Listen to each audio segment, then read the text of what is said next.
cow catchers and side plates and doesn't look like a steam engine at all. He takes freight cars from farms and villages to the main line and is cheerful to everyone he meets.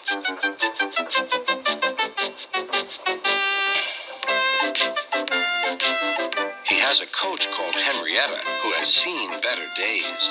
"It's not fair at all," she grumbles, remembering that she used to be full and 9 cars would rattle behind her.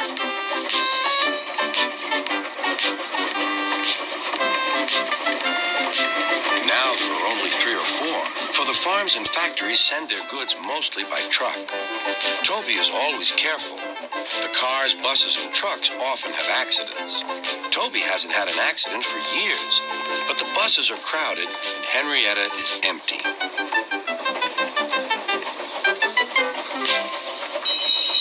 A lady and a stout gentleman stood on Toby's platform. He was, of course, Sir Topham Hatt, but Toby didn't know this yet. "Come on, grandfather," cried the children. "Do look at this engine." "That's a tram engine, Stephen," said Sir Topham Hatt. "Is it electric?" asked Bridget. "Whoosh," hissed Toby. "Shh," said her brother. "You've offended him." "But trams are electric, aren't they?" "They are mostly, but this is a steam tram." "May we go in it, grandfather, please?" "Stop," said Sir Topham Hatt to the conductor. They all scrambled into Henrietta. "Hip, hip, hooray," chanted Henrietta. But Toby didn't sing. "Electric indeed, electric indeed," he snorted. He was proud of being a steam train. "What is your name?" asked Sir Topham Hatt. "Toby, sir." "Thank you, Toby, for a very nice ride."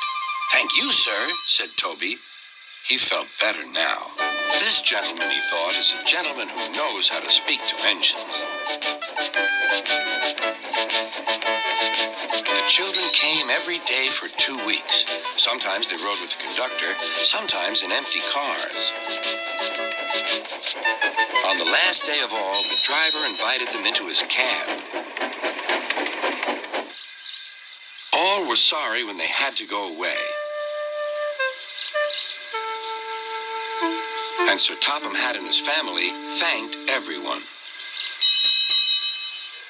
"Come again soon," replied Toby. We will," called the children. And they waved till Toby was out of sight.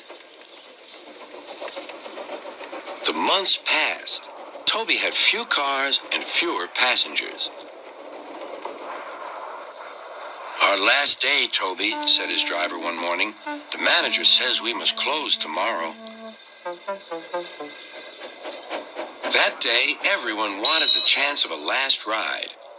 The passengers joked and sang, but Toby and his driver wished they wouldn't.